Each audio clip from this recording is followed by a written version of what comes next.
الله أكبر.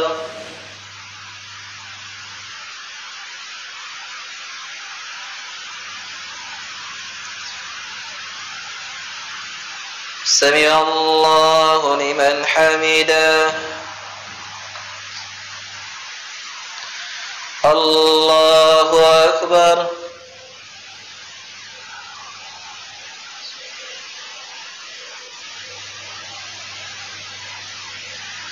الله أكبر.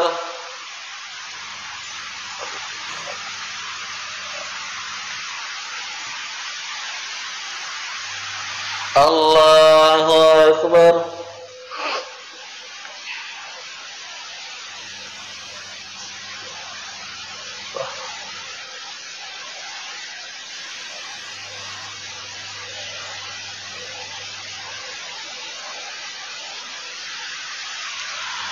الله أكبر. الحمد لله رب العالمين الرحمن الرحيم. Assalamualaikum warahmatullahi wabarakatuh. Alhamdulillahilladzi arsala rasulahu bil huda wa dinil haqq liyudhhirahu 'ala ad-dini kullih wa kafa billahi syahida. Asyhadu an la ilaha illallah wahdahu la syarika lah wa asyhadu anna Muhammadan abduhu wa rasuluhu. Allahumma shalli ala sayyidina Muhammad wa ala ali sayyidina Muhammad. Pemirsa yang dirahmati Allah Subhanahu wa taala, mudah-mudahan Anda senantiasa sehat walafiat. Mudah-mudahan Anda dimanapun berada senantiasa dalam lindungan Allah Subhanahu wa taala. Telah kita simak tadi, kita saksikan yaitu tentang aktivitas sholat berjamaah dari kelompok Salafi Wahabi, di mana kita saksikan bahwasanya kelompok Salafi Wahabi ini sholatnya ketika hendak berdiri pada rakaat kedua dan seterusnya, ini mereka sebagian ini melakukan yaitu bertumpu tangan dengan cara yaitu mengepal. Ya, telah kita simak tadi yaitu mereka ini sebagian dengan cara tangan mengepal ketika hendak berdiri atau bangkit untuk melanjutkan rakaat berikutnya.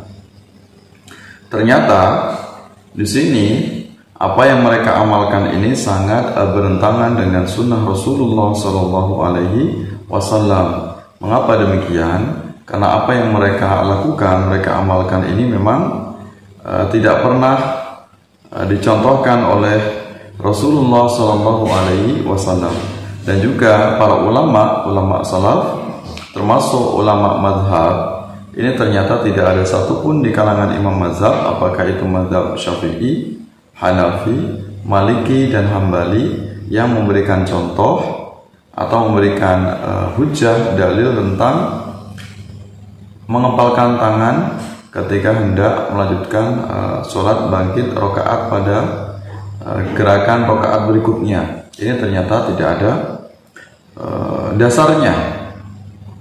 Kenapa demikian? Ini karena memang para ulama kita tidak pernah mencontohkan dengan cara yaitu mengepalkan tangan ketika hendak berdiri. Walaupun mungkin ada sebagian dengan alasan yang mereka melakukan aktivitas itu dengan mengepalkan tangan hendak berdiri dengan berbagai macam argumen, berbagai macam alasan. Misalnya ada yang mengatakan sebagai simbol ketawaduan, ya, dengan cara yaitu kerendahan hati dengan cara tangan mengepal.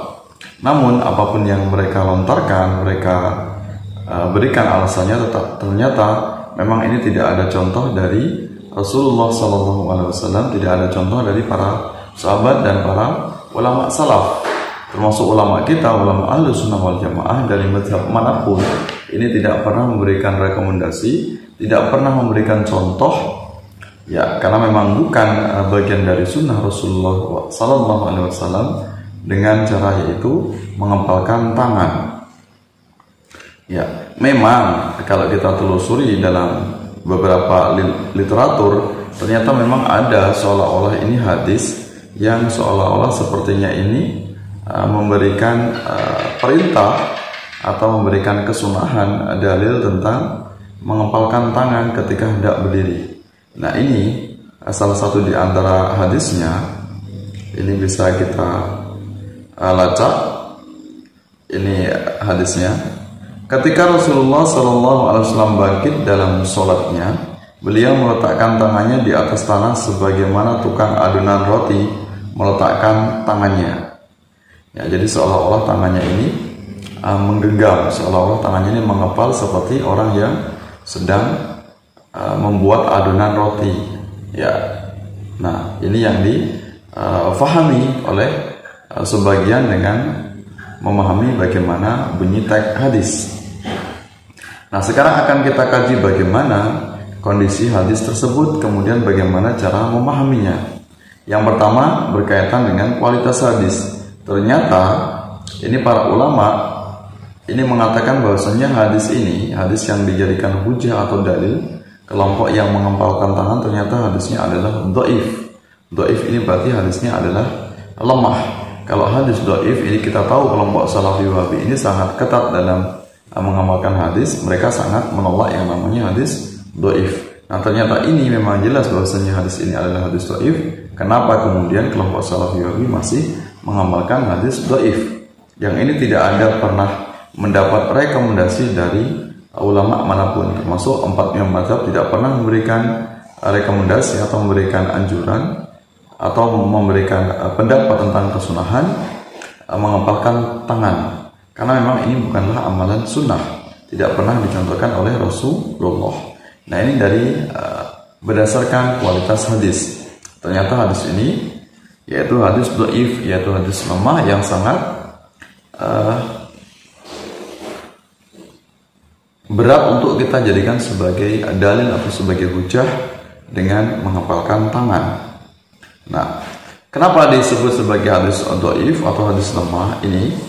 Para ulama telah melemahkan hadis ini. Sisi kelemahannya karena dalam sanadnya ada seorang rawi yang bernama Al-Haisam bin Imran Al-Abasi. Dia seorang yang majhul hal.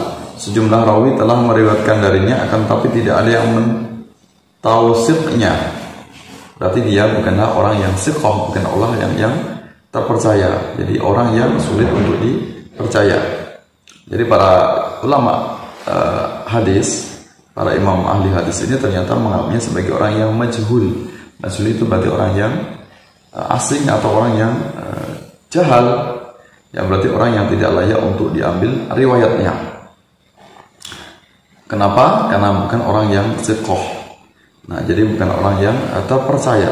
Sehingga hadis ini memang hadis yang nilainya adalah dhaif. Sangat berat, kemungkinan kecil untuk kita jadikan sebagai dalil atau hujah.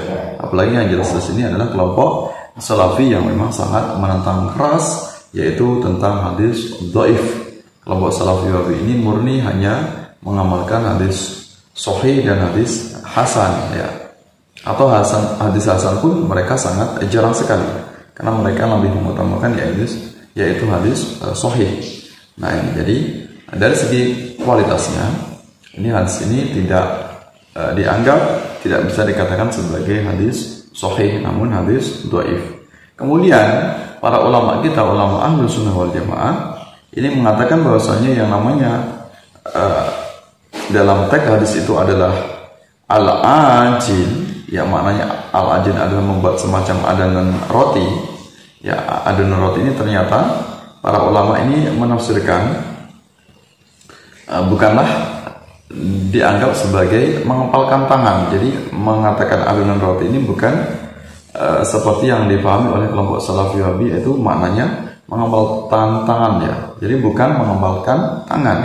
Ya, ini diantaranya penjelasan dari Muhammad Khatib Asy-Syarbini dalam kitab yaitu Mughni Muhtaj. Ya, dalam kitab Mughni Muhtaj ini dijelaskan, adapun hadis yang terdapat dalam kitab Al-Wasit dari Ibnu Abbas bahwa Nabi SAW ketika berdiri dalam sholat meletakkan tangannya di atas tanah sebagaimana tukang pembuat adonan roti, bukan termasuk hadis sahih. Dan jika hadis ini sahih, maka mesti ditafsirkan dengan penafsiran di atas, itu menjadikan kedua telapak tangan dan telapak jari di atas tanah.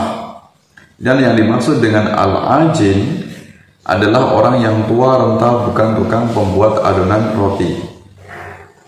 Jadi maknanya al-ajin ini adalah orang yang bukan seperti membuat adonan roti. Jadi maknanya al-ajin ini bukan mengepalkan tangan. Ya, maknanya adalah orang yang tua, rentah. Ini maknanya adalah berarti tangan ini tetap bertumpu kepada lantai.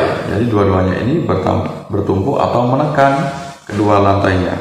Ya, sebagaimana orang yang tua rentah tadi.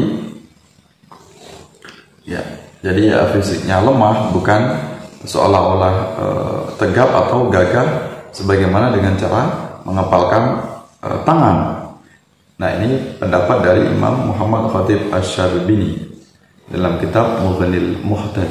Jadi jelaslah bisa kita ambil kesimpulan bahwasanya apa yang diamalkan oleh kelompok Salafi Wahabi selama ini, walaupun ini tidak semuanya, ada sebagian yang dengan cara yaitu mengepalkan tangan ketika hendak bangkit, hendak berdiri, memang ternyata ini amalan yang bukan sunnah, ya, tidak pernah dicontohkan oleh Rasulullah menurut para ulama, dan juga tidak pernah dicontohkan oleh para sahabat, dan juga tidak pernah mendapat rekomendasi dari imam madhab. Jadi imam madhab manapun ini ternyata mengatakan bahwasanya mengepal tangan bukanlah amalan sunnah. Ya. Nah, ini penjelasannya. Mudah-mudahan kelompok Salafi Wahabi bisa lebih teliti, bisa lebih cermat dalam mengamalkan hadis. Mereka ini sangat protek, yaitu sangat ketat dalam mengamalkan hadis dhaif. Ternyata dalam hal ini, ternyata kelompok Salafi Wahabi ini mereka mengamalkan hadis dhaif. Jelaslah bahwasanya hadis dhaif ini memang sangat sulit untuk dijadikan sebagai hujjah atau dalil, sehingga layak untuk kita tinggalkan dan kita lebih memilih kepada hadis yang kualitasnya sahih atau minimal hadis yang kualitasnya adalah hasan. Ya, mudah-mudahan bisa dipahami.